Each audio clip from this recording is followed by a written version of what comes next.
Hello students, in this video we see how to make water alarm using water sensor. This is the required component of our project.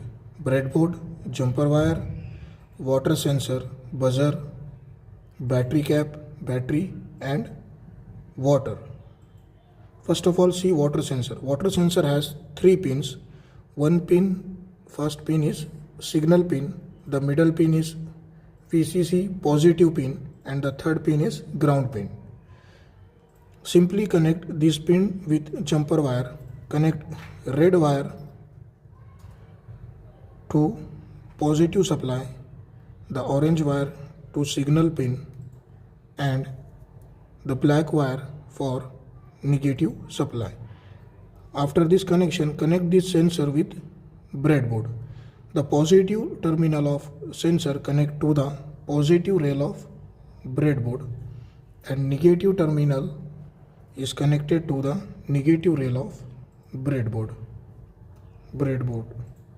After that, connect one buzzer. Buzzer also has 2 pin. First pin is positive, which is longer one, and short leg is negative.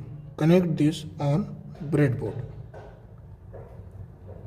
After that, the orange wire of our water sensor is connected to the positive pin of buzzer.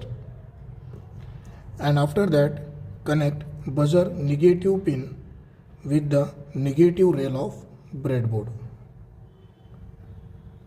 And finally, connect your battery cap with battery. The red wire of battery is positive and black wire is negative. Then connect red wire to the breadboard positive rail and negative wire of battery is connected to the negative rail of breadboard. See, the sensor is on.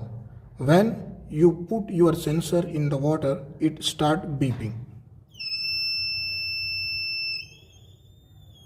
And if you remove it, its beeping sound is reduces. Thank you.